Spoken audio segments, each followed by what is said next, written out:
और दोस्तों फाइनली ये ओंकारेश्वर का स्वागत द्वार है, यानी कि शहर के बाहर ये गेट बनाया गया है जहाँ से आप एंट्री करते हैं। इस स्वागत द्वार के जस्ट बगल में लेफ्ट हैंड पर ही यहाँ आपको बस स्टैंड मिल जाएगा। तो चलिए अंदर एंटर करते हैं।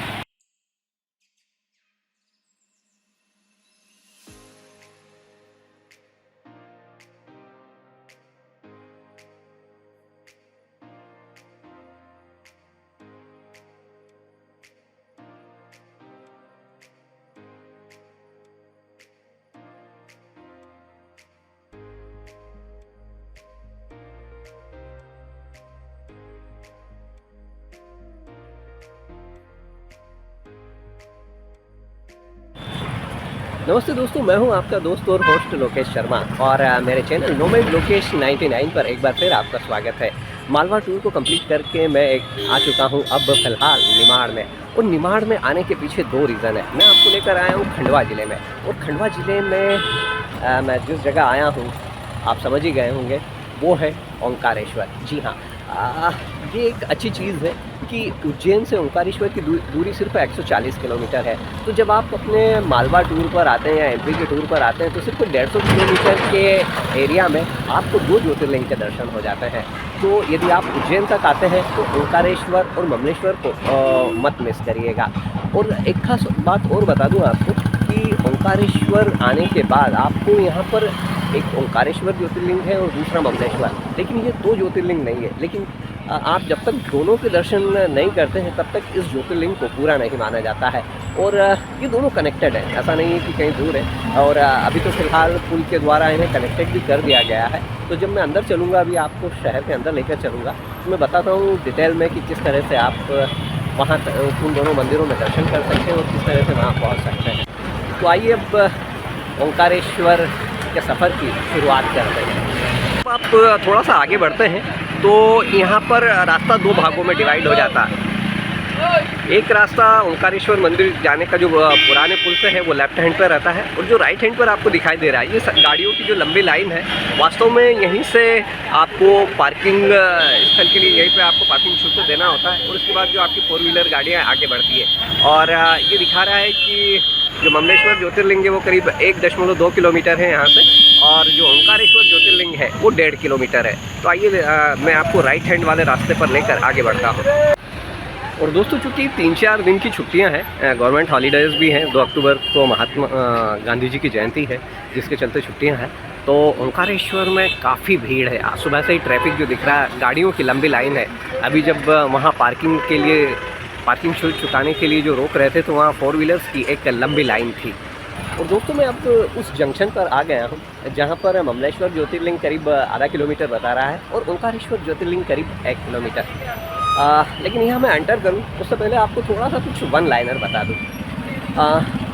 ओंकारेश्वर आपको क्यों आना चाहिए? ओंकारेश्वर जो देश में 12 ज्योतिर्लिंग है उनमें से चौथा ज्योतिर्लिंग है। यदि यहाँ तक पहुँचने की बात करें तो जो सबसे नज़दीकी एयरपोर्ट होता है वो इंदौर होता है। और यदि रेलवे स्टेशन की बात करें तो आप खंडवा रेलवे स्टेशन से भी आ सकते हैं। लेकिन चूँकि जनरली लोग उज्जैन के बाद यहाँ आते हैं तो इस वजह से रेलवे स्टेशन भी आपके लिए जो नज़दीक रहेगा वो इंदौर ही रहेगा। और अब यदि आप चाहें तो प्राइवेट टैक्सी से आ सकते हैं इंदौर से, उज्जैन से। कुछ लोग ऐसा करते हैं कि पहले उज्जैन आते हैं, उज्जैन में महाकाल के दर्शन करते हैं और उसके बाद ओंकारेश्वर आ जाते हैं। तो आप वहाँ से बस भी ले सकते हैं। ये करीब उज्जैन से जो महाकालेश्वर की दूरी है वो करीब 140 किलोमीटर होती है। और यदि किराए की बात करें तो 200 से 300 रुपये के बीच में अलग अलग बसों के चार्ज होते हैं। यहाँ पर आपको AC और नॉन AC सभी तरह की बसें मिल जाएंगी। प्राइवेट टैक्सी करके भी आप यहाँ तक आ सकते हैं। लेकिन आजकल जनरली लोग अपनी पर्सनल व्हीकल से आना पसंद करते हैं। तो आने के ट्रांसपोर्टेशन की तो ये बात हो गई। यदि यहाँ रहने की बात करें तो दोस्तों क्योंकि पर्यटक कभी कभी तो ये होता है कि पर्यटक यहाँ पर कम होते हैं, श्रद्धालु कम होते हैं। लेकिन इन दिनों आप देखिए एक लंबी लाइन चल रही है पीछे, तो श्रद्धालुओं की संख्या काफ़ी ज़्यादा आती है। तो ऐसे में यहाँ पर जो होटल्स होते हैं तो थोड़ा सा सोच समझ कर लीजिएगा, क्योंकि वो मनमाना पैसा वसूलते हैं। हालांकि ये भी है कि आप यदि बजट होटल्स की तरफ जाते हैं तो आपको 1000-1200 रुपये में कमरा मिल जाता है। लेकिन उसके बाद यदि चले अच्छे होटल्स की बात करें तो करीब 3-3.5 3000 से लेकर तो 5000 तक में आपको यहाँ पर रूम मिल जाते हैं। धर्मशाला भी यहाँ पर काफ़ी है। आप यदि चाहें, यदि आपका बजट अलाउ नहीं करता है तो आप धर्मशाला में जा सकते हैं। और एक आगे मैं बताऊँगा उस जगह के बारे में जो बजट फ्रेंडली है। अभी यहाँ से आगे चलकर मैं आपको बताता हूँ। दोस्तों, इस तरह से इस ग्राउंड में पार्किंग बना हुआ है, जहाँ आप उधर से गाड़ियाँ लेके आते हो और यहाँ पर आपकी पार्किंग में गाड़ियाँ खड़ी हो जाती हैं। तो ये श्री गजानन महाराज संस्थान शेगांव महाराष्ट्र के द्वारा यहाँ पर एक तीर्थयात्री स्थल बनाया गया है, जहाँ पर आप अपने बजट में ठहर सकते हैं आसानी से। साथ में यहाँ पर जो खाना और नाश्ता होता है वो भी बेहद इकोनॉमिक रेट में उपलब्ध होता है। तो ये उसका मेन गेट है। दोस्तों, ये गजानन महाराज शेगांव का संस्थान है और यहाँ पर करीब 90 रूम है। और फिलहाल इस तरह से यहाँ बता रहे हैं कि चूँकि बाढ़ आ गई थी तो उस वजह से, और अभी चूँकि रश भी ज़्यादा है तो रूम वगैरह यहाँ पर दे नहीं रहे हैं और पूरा पैक बता रहे हैं। लेकिन नॉर्मल डेज़ में आप यदि इकोनॉमिक बजट में रहना चाहते हैं तो आप यहाँ आ सकते हैं और यहाँ पर आपको नाश्ता भी मिल जाएगा, खाना भी मिल जाएगा। यहाँ आप दर्शन भी कर सकते हैं। परिसर काफ़ी बड़े एरिया में फैला हुआ है। दोस्तों, मैं अब थोड़ा सा और आगे आ गया हूँ। लेफ्ट हैंड पे ये जो आपको गेट दिखाई दे रहा है, ये आपको ममलेश्वर ज्योतिर्लिंग तक लेकर जाएगा। और ये जो सामने जो रास्ता जा रहा है, ये आपको ओंकारेश्वर ज्योतिर्लिंग तक लेकर जाता है। हालांकि दोनों कनेक्टेड है। आप जब ममलेश्वर मंदिर जाएंगे तो वहाँ से दर्शन करने के बाद अंदर की जो ब्रिज है, उस ब्रिज को क्रॉस करते हुए पहले आपको सीढ़ियाँ चढ़नी होंगी और उसके बाद फिर आप ब्रिज तक पहुँचेंगे और फिर झूला ब्रिज मिल जाएगा आपको। तो पहले मैं आपको इस तरफ से दिखा देता हूँ और उसके ओंकारेश्वर की तरफ से, और उसके बाद में फिर इधर ममलेश्वर की तरफ से दिखाता हूँ आपको। दोस्तों, ये ओंकारेश्वर ज्योतिर्लिंग वाले रास्ते पर थोड़ा सा आगे बढ़ा हूँ और सामने आपको ये जो गेट दिख रहा है, यहीं से आपकी एंट्री होती है। पहले एक जो शेड लगा हुआ है, कॉरिडोर है, उसमें आपको अंदर जाना होता है और वहीं पे राइट हैंड पर आपको झूला पुल मिल जाएगा। उस झूला पुल पर आप आगे बढ़ते हैं और ओंकारेश्वर ज्योतिर्लिंग के लिए उधर से आगे बढ़ते हैं। मैं आपको आगे ले जाकर दिखाता हूँ। तो ओंकारेश्वर इसलिए कहा जाता है क्योंकि जो ज्योतिर्लिंग है, ओंकारेश्वर ज्योतिर्लिंग है, वो एक ऐसे टापू पर है जो ओम के आकार का है और नर्मदा इसके चारों तरफ बहती है। तो इस वजह से इसे ओंकारेश्वर कहा जाता है। और ये उस कॉरिडोर में मैं आपको ले आया हूँ और रास्ते में आपको तिलक लगाने के लिए लोग आग्रह करते हुए मिल जाएंगे। और दोस्तों, मैं बढ़ रहा हूँ अभी इसी कॉरिडोर में। आपको उस जगह लेकर जाऊँगा जहाँ पर झूला पुल है, जो ममलेश्वर तीर्थ को भी कनेक्ट करता है और ओंकारेश्वर ज्योतिर्लिंग को भी कनेक्ट करता है। मैं उस जंक्शन पर आ चुका हूँ जहाँ पर आपको सामने ममलेश्वर ज्योतिर्लिंग का दिख रहा है, ये जो ब्लू कलर का फ्लैग्स है। और आपको मैं कैमरा रोल करके दिखाता हूँ। यहाँ से ये इस तरह से कनेक्ट होता है और ये ठीक सामने आपको ये झूला पुल दिखाई दे रहा है, श्री ओंकारेश्वर ज्योतिर्लिंग का मुख्य प्रवेश द्वार। तो इस तरह से आप चाहें तो पहले ममलेश्वर चले जाइए, चाहे तो पहले ओंकारेश्वर कर लीजिए, जैसी आपकी कन्वीनियंस। लेकिन करना आपको दोनों के दर्शन होंगे, तभी इस ज्योतिर्लिंग को पूरा माना जाएगा। तो सामने दिखाई दे रही है लाल पत्थरों से, वही ओंकारेश्वर ज्योतिर्लिंग है सामने। और नीचे माँ नर्मदा बह रही है। ये सामने आपको घाट दिखाई दे रहा है, जहाँ पर लोग पहले स्नान करते हैं और उसके बाद फिर दोनों ज्योतिर्लिंग के दर्शन करते हैं। दोनों नहीं, एक ही ज्योतिर्लिंग कहूँगा।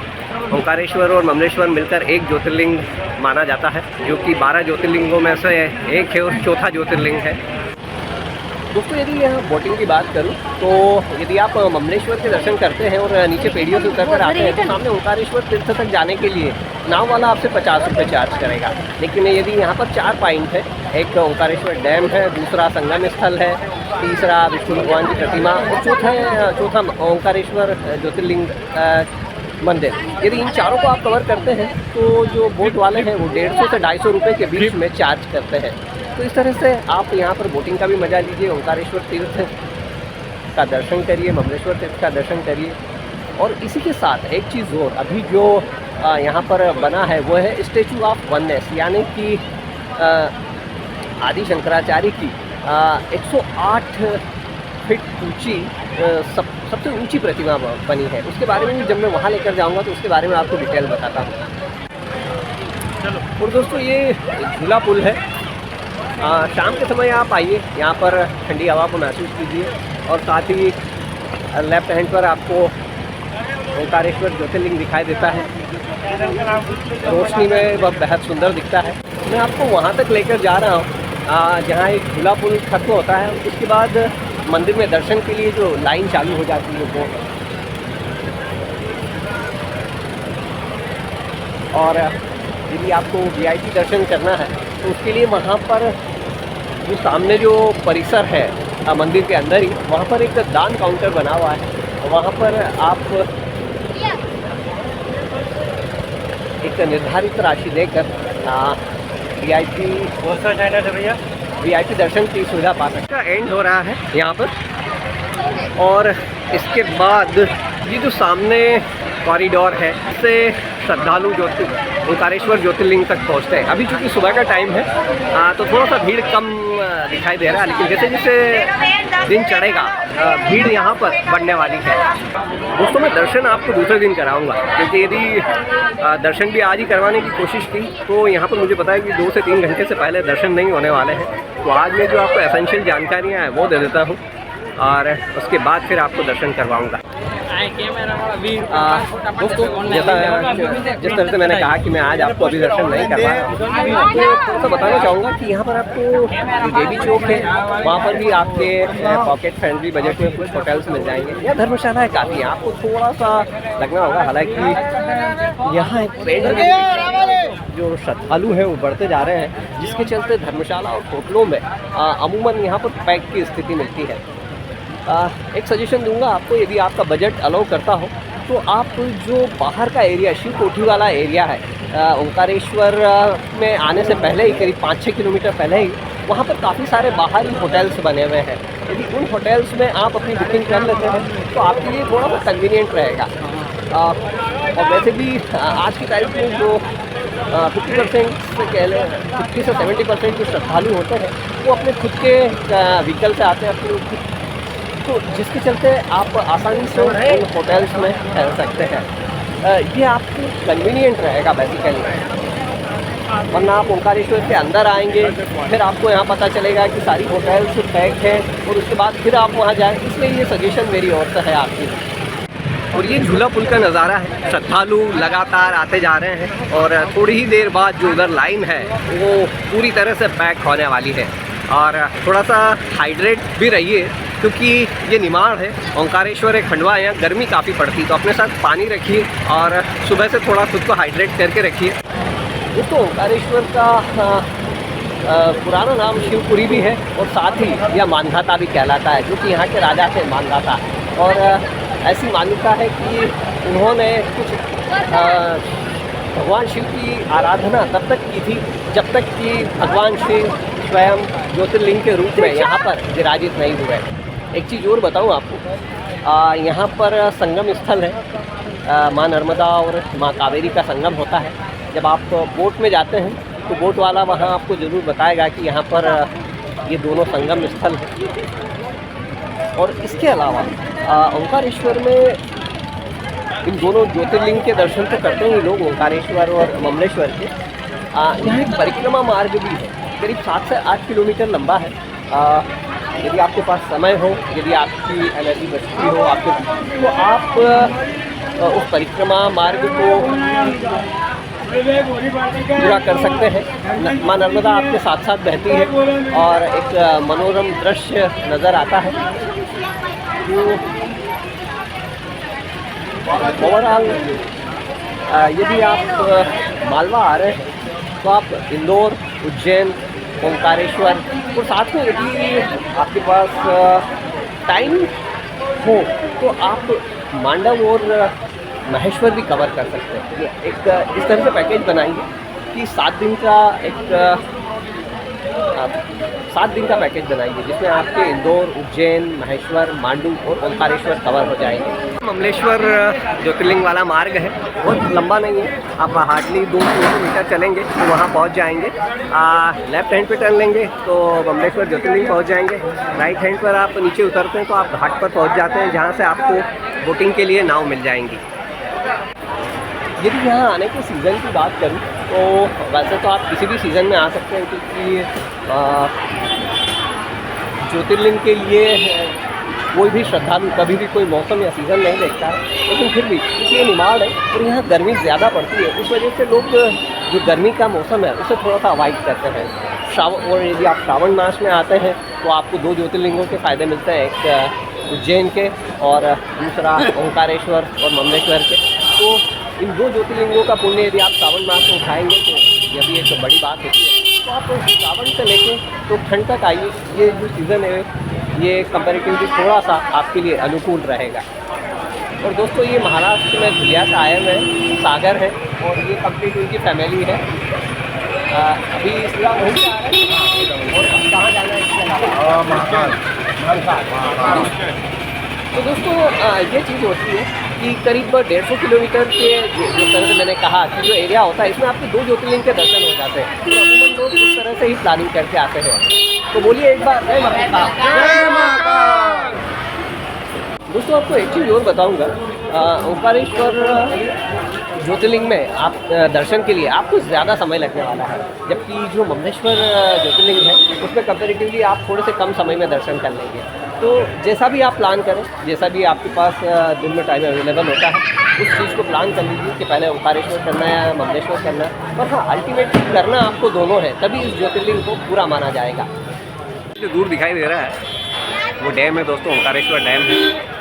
फ़िलहाल वहाँ से पानी नहीं छोड़ा जा रहा है, डैम के सारे गेट बंद हैं, इस वजह से नर्मदा में आपको पानी कम दिखाई देगा यहाँ पर।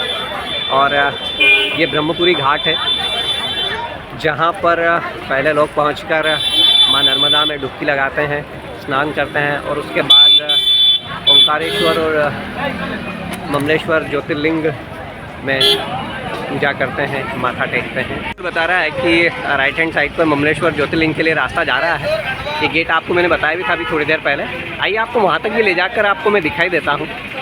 और दोस्तों हार्डली 5 मिनट का डिस्टेंस तय करके आप ममलेश्वर ज्योतिर्लिंग तक पहुँच जाते हैं। आपको जो पीछे दिखाई दे रहा है वो ममलेश्वर ज्योतिर्लिंग है। ममलेश्वर ज्योतिर्लिंग में आपको थोड़ी सी भीड़ ओंकारेश्वर की तुलना में कम मिलेगी आऊँगा। लेकिन अभी आपको फ़िलहाल परिसर में जो दिख रहा है कि ये यहाँ पर मंदिर है और सामने आपको बहुत छोटी सी लाइन दिखाई दे रही है झिगझैग में। तो हार्डली 10 से 15 मिनट में ममलेश्वर के दर्शन हो जाते हैं, ममलेश्वर ज्योतिर्लिंग के। दोस्तों यहाँ जो मंदिर है वो बेसिकली नागर शैली के मंदिर है। और नागर शैली के मंदिर की जो खासियत होती है वो यह होती है कि नीचे जो इनका जो चबूतरा होता है वो चौड़ा होता है और चौरस आकार में होता है और उसके ऊपर फिर मंदिर को बनाया जाता है। और दोस्तों ये है ममलेश्वर ज्योतिर्लिंग। तो यदि आप उज्जैन तक आते हैं, महाकाल के दर्शन करते हैं तो ओंकारेश्वर भी आइए। ओंकारेश्वर और ममलेश्वर ज्योतिर्लिंग को करके आप 2 ज्योतिर्लिंग का पुण्य लाभ लीजिए। दोस्तों ये जो एरिया है फिर से आपको दिखा रहा हूँ, ये सामने गजानन महाराज वाला संस्थान है। और इसे फिर से इसलिए दिखा रहा हूँ क्योंकि आप जब मंदिर परिसर से बाहर आते हैं तो यहीं पर आपको छोटी छोटी होटल्स और भोजनालय मिल जाएंगे जहाँ आप आपके पॉकेट फ्रेंडली बजट में खाना पीना कर सकते हैं।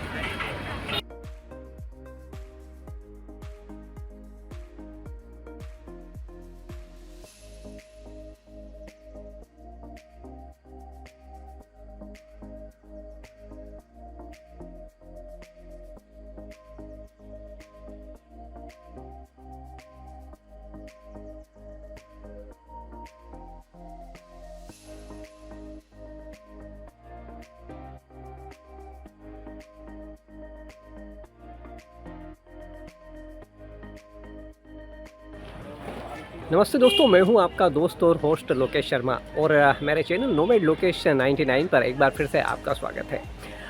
मालवा के बाद में घूमते घूमते मैं पहुंच चुका हूं निमाड़ में और निमाड़ में मैं खंडवा ज़िले में आ चुका हूं और फ़िलहाल आपको जो 12 ज्योतिर्लिंग है उनमें से एक के दर्शन करवाने वाला हूं। जी हाँ, यानी कि ओंकारेश्वर में। ओंकारेश्वर में एक ओंकारेश्वर ज्योतिर्लिंग है, दूसरा ममलेश्वर। फ़िलहाल जो आपको मेरे पीछे दिखाई दे रहा है वो ज्योतिर्लिंग ममलेश्वर है और मैं फ़िलहाल चूँकि आज सैटरडे संडे भीड़ होने की ज़्यादा उम्मीद थी, इसलिए मैं पहले ममलेश्वर आ गया हूँ, क्योंकि 4 साढ़े 4 बजे के करीब जो श्रृंगार वाला जो पिक है हुआ, तो मैं आपको वो दिखाऊंगा। तो उस वजह से पहले मैं ममलेश्वर आ गया हूँ। तो आइए आपको लेकर चलता हूँ ममलेश्वर के दर्शन पर। दोस्तों, ममलेश्वर मंदिर के बारे में इस तरह की जनश्रुति मानी जाती है कि पांडव जब अपने अज्ञातवास पर थे तब उन्होंने इस मंदिर का निर्माण करवाया था। हालांकि जो यहाँ के जो अधिकतर मंदिर है, ऐसा माना जाता है कि परमार शासन काल में 8वीं 9वीं सदी में बने हैं और ये नागर शैली के मंदिर हैं। और दोस्तों, चूँकि ये जो व्लॉग है यहाँ पर ओंकारेश्वर, ममलेश्वर और साथ ही स्टैचू ऑफ वननेस भी बन चुकी है, तो उन तीनों चीज़ों को कवर करूँगा और साथ ही आप यहाँ पर कैसे पहुँचे, कहाँ ठहरे, क्या खाए, ये सारी चीज़ें भी आपको मैं इस व्लॉग में बताऊँगा। इसलिए इस पूरे व्लॉग को मिस मत करिएगा, स्किप मत करिएगा, इसे पूरी तसल्ली के साथ देखिएगा। दर्शन तो होंगे ही, साथ ही आपको प्रॉपर जानकारी भी मिलेगी। फिलहाल पहुँच चुका हूँ ममलेश्वर ज्योतिर्लिंग मंदिर में और यहाँ पर VIP दर्शन व्यवस्था नहीं है। सामने ही बोर्ड पर बता रहे हैं कि यहाँ पर VIP व्यवस्था नहीं है। और जूता चप्पल के लिए यहाँ पर इस तरह से जूता चप्पल स्टैंड बना हुआ है और जहाँ पर आई थिंक आपको खुद ही अपनी व्यवस्था देखनी होती है। और जूता स्टैंड है, लेकिन इतना बड़ा ज्योतिर्लिंग होने के बाद और इतने श्रद्धालुओं के आने के बाद भी जो एक प्रॉपर व्यवस्था होना चाहिए वो यहाँ नहीं दिखाई दी मुझे, स्पेशली जूता चप्पल स्टैंड में। और सामने आपको दर्शन हेतु प्रवेश द्वार का एरो बता रहा है कि इस तरफ से आप दर्शन के लिए आगे बढ़े। और अब मैं आपको ममलेश्वर के दर्शन करवाता हूँ। प्रवेश द्वार है और यहाँ पे बैरिकेडिंग है। अभी हालांकि भीड़ ज़्यादा नहीं है, कि ऐसा बता रहे हैं कि पुल से जो बड़ी गाड़ियों का प्रवेश रोक दिया गया है, जिसके चलते अभी ज़्यादा श्रद्धालु यहाँ तक नहीं पहुँच पा रहे हैं। दोस्तों, सामने मंदिर है, बहुत ज़्यादा भीड़ नहीं है। आई थिंक आधा घंटे के अंदर दर्शन हो जाना चाहिए। दोस्तों, इसकी मान्यता है कि जो आदि शंकराचार्य हैं, जब वो ओंकारेश्वर में पूजा नहीं कर पाते थे, जब 4 महीने ओंकारेश्वर नहीं पहुंचा जा सकता था, तब वो ममलेश्वर में पूजा संपन्न करते थे। दोस्तों, हो सकता है कि अंदर फोटोग्राफी प्रतिबंधित हो, संभावना है, लेकिन यदि नहीं हुआ तो मैं आपको दर्शन जरूर करवाऊंगा। लेकिन यदि होता है तो फिर बाहर से तो आप देखिए ये मंदिर परिसर है और भक्तों की भीड़ है। दोस्तों, बाहर सूचना लगी तो हुई है कि फोटो खींचना मना है। देखिए अंदर जाकर क्या सीन बनता है। दोस्तों, आज ममलेश्वर में भीड़ कम है, बड़ी आसानी से दर्शन हो रहे हैं। आई थिंक तो मैं आधा घंटा सोच रहा था, लेकिन 10 मिनट के अंदर ही मुझे लग रहा है कि दर्शन हो जाएंगे। लेकिन यदि आपको दिखाई दे रहा हो तो शंकराचार्य की मूर्ति सामने दिखाई दे रही है। आदि शंकराचार्य की जो मूर्ति है वो यहाँ से दिखाई दे रही है, लेकिन अपोजिट लाइट आ रहा है, उस वजह से क्लैरिटी नहीं है।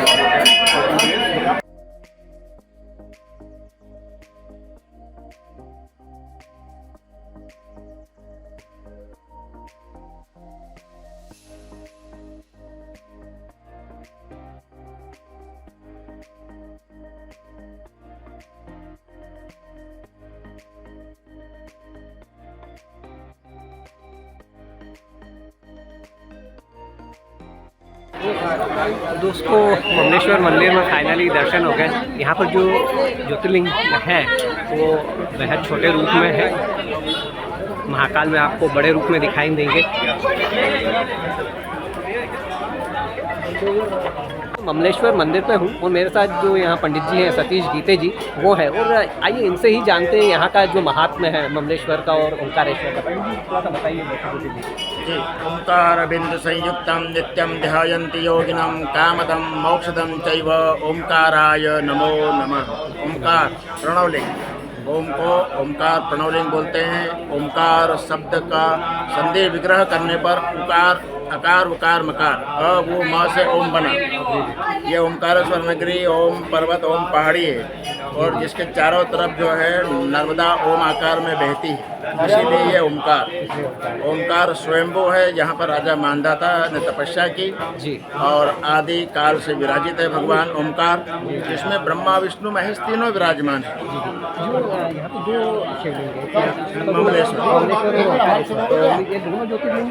ओमकारेश्वर प्रणवलिंग है और ममलेश्वर ज्योतिर्लिंग है। भारत में 12 ज्योतिर्लिंगों में चौथे नंबर का ज्योतिर्लिंग कौन? ममलेश्वर। ममलेश्वर नाम विंध्याचल एक बार पर्वतों के समाज इकट्ठा हुआ, जहाँ पर सुमेरु, विंध्याचल और अनेक पर्वत शामिल हुए। उसी सभा में विंध्याचल का अपमान किया गया, कारण कि विंध्याचल का आकार जो है नीचा है, छोटा कद है, और छोटे कद वालों की जगत में कोई ज़्यादा सम्मान नहीं होता। विंध्याचल उदास हो गए और दूर बैठ गए। देवर्षि आए वीणा बजाते हुए, नारद जी ने पूछा उदास क्यों बैठे हो? विंध्याचल ने कहा कि भाई जो ऊंचे लोग हैं जिनका उनका सम्मान है समाज में, तो मैं क्या करूं, उपाय बताइए।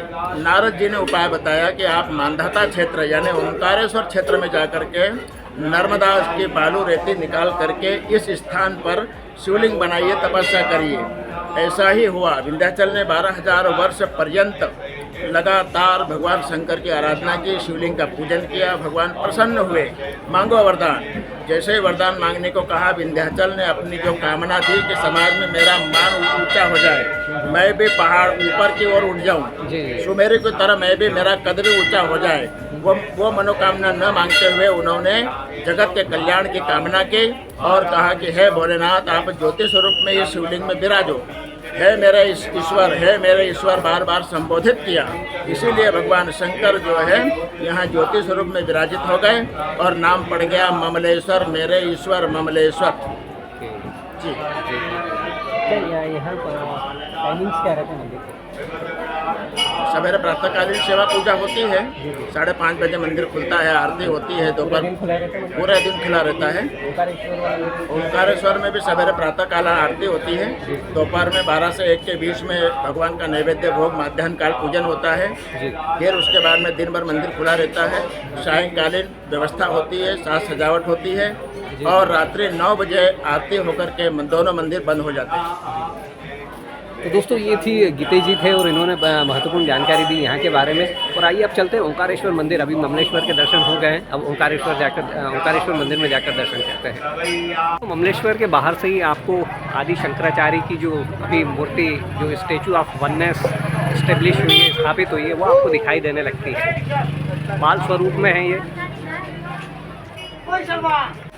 दोस्तों ममलेश्वर के दर्शन के बाद अब ओंकारेश्वर मंदिर की ओर जा रहा हूँ और नीचे यदि ममलेश्वर से नीचे की तरफ आप जाते हैं तो वहाँ नाव से भी जा सकते हैं। हालांकि बहुत छोटा सा रास्ता होता है और आप उधर से ना जाते हुए इधर ऊपर सीढ़ियाँ चढ़ते हुए भी झूला पुल तक पहुँच जाएंगे और झूला पुल के आगे फिर आपको ओंकारेश्वर मंदिर दिखाई देगा। ये परिसर है, दोनों तरफ दुकानें हैं, चहुँ और शिव शिव शिव, शिव के स्वरूप, शिव के प्रतीक, चारों तरफ उन्हीं चीज़ों की दुकानें हैं। रास्ते में आपको बच्चे भी मिलेंगे जो टीका लगवाने की जिद करेंगे आपसे, आप चाहें तो लगवा सकते हैं। तो ये एक रास्ता उधर से भी आता है। मैं अभी चूँकि अंदर ममलेश्वर मंदिर के अंदर से आया हूँ और यदि आप उधर बाहर से रोड से घूम के आते हैं, पहले आप ममलेश्वर के लिए टर्न लेते हैं और वहीं से दिखाते हैं कि करीब आधा किलोमीटर दूर आपका जो ओंकारेश्वर ज्योतिर्लिंग है उसका रास्ता है। तो ये वही रास्ता है जो यहाँ आ रहा है और ये सामने आपको ओंकारेश्वर ज्योतिर्लिंग का जो मुख्य प्रवेश द्वार है वो दिखाई दे रहा है। यहाँ पर आपको भीड़ दिखाई दे रही है और झूला पुल पर भीड़ बहुत हो गई। और ये झूला पुल है। ये दोस्तों मैं एकदम फ्रंट से ले रहा हूँ, एक ऐसा एंगल पर आया हूँ जहाँ से बांध पूरा सामने से फ्रंट से दिखाई दे रहा है और ढेर सारी नाव माँ नर्मदा के अंदर। क्योंकि इस साल बारिश काफ़ी हुई है, इस वजह से अभी पानी में मिट्टी है, जिसके चलते जो माँ नर्मदा का जो पानी है वो मटमैला दिखाई दे रहा है। और इस तरह से धीरे धीरे झूला पुल में आगे बढ़ रहा हूँ और जल्दी दर्शन करते हैं वहाँ पर। दोस्तों असली लाइन आगे दिखाई दे रही है। आज टाइम लगने वाला है दोस्तों, आज बेहद ज़्यादा भीड़ है। कुछ कह नहीं सकते कि दर्शन होंगे या नहीं होंगे, क्योंकि रात में 9 साढ़े 9 तक मंदिर खुला रहता है और अभी शाम की 4 बजने वाली है और भीड़ जरा सी भी हिल नहीं रही है। मुझे कुछ पता नहीं है दर्शन किस तरह से होंगे, लेकिन मैं लाइन में तो लग गया हूँ। बता रहे हैं कि 3 से 4 घंटे लग सकते हैं। बाबा जैसी कृपा करें। जब बाबा चाहेंगे तब दर्शन होंगे। दोस्तों ओंकारेश्वर मंदिर में चप्पल जूता स्टैंड होने के बावजूद यहाँ की व्यवस्था है वो नाकाफी है।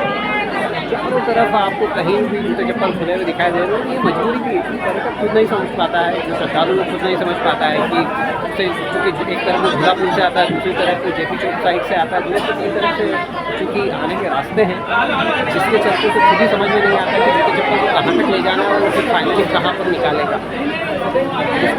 पूरे कॉरिडोर में जूते चप्पल दिखाई देते हैं। दोस्तों पैरेलल लाइन श्रद्धालु दर्शन करके आ रहे हैं उनकी है। ओंकारेश्वर का पुराना नाम शिवपुरी या मानधाता भी था। ऐसी मान्यता है कि जो यहाँ के राजा हुए मानधाता, उन्होंने भगवान शिव की तब तक आराधना की थी जब तक कि भगवान शिव स्वयं यहाँ पर ज्योतिर्लिंग के रूप में आकर समाहित नहीं हुए। दोस्तों लाइन में चल रहे हैं और लगभग आधा रास्ता तय हुआ है, अभी आधा रास्ता और बाकी है। ऐसी प्रभु की हर हर महादेव। दोस्तों आज मुझे अंदाज़ा था कि इसलिए मैंने ममलेश्वर महादेव मंदिर का कर लिया और आपको भी करवा दिए, क्योंकि ओंकारेश्वर मंदिर के लिए काफ़ी लंबी लाइन लगी हुई है और अब दर्शन का इंतज़ार हो रहा है।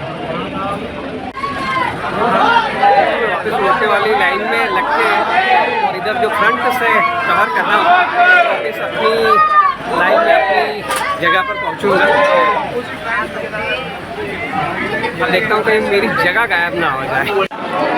दोस्तों जैसे जैसे मंदिर नज़दीक आ रहा है तो भक्तों का उत्साह बढ़ता जा रहा है, हर हर महादेव के नारे बढ़ते जा रहे हैं और मुझे उम्मीद कम है कि बहुत शांति से दर्शन हो, क्योंकि लाइन बहुत लंबी है। कुछ क्षण मिलेंगे शायद दर्शन के लिए, उसमें भी शूट हो पाता है या नहीं मुझे नहीं पता।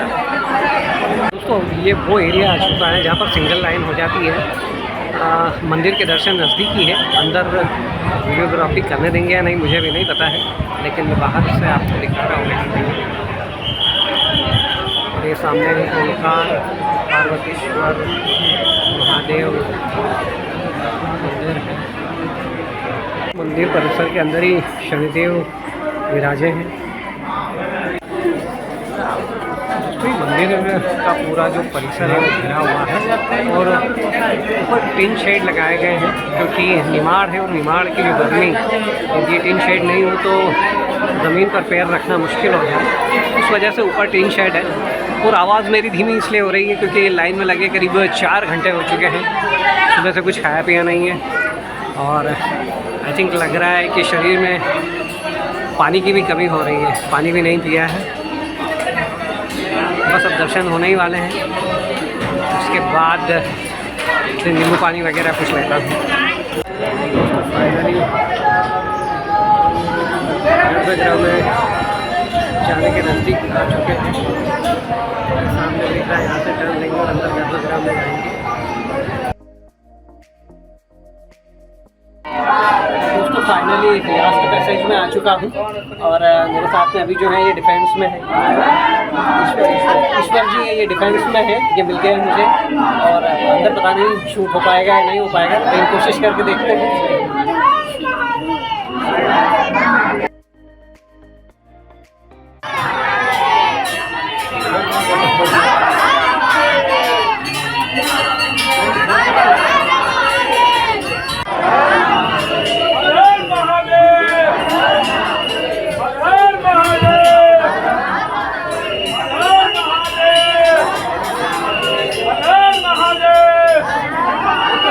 मिलेंगे दर्शन के लिए, जिस तरह की भीड़ है।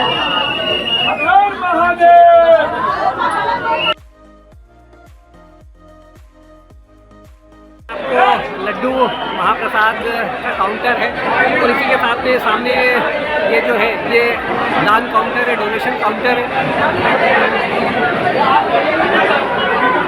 और यहीं पर आप VIP दर्शन की जो रसीद है वो प्राप्त कर सकते हैं यहाँ से।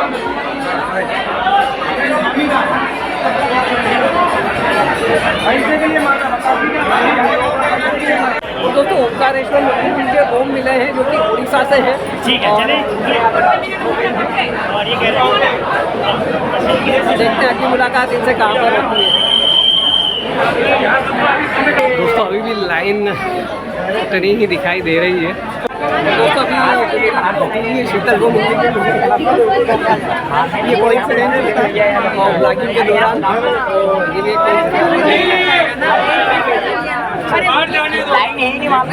पूरी फैमिली आई हुई है।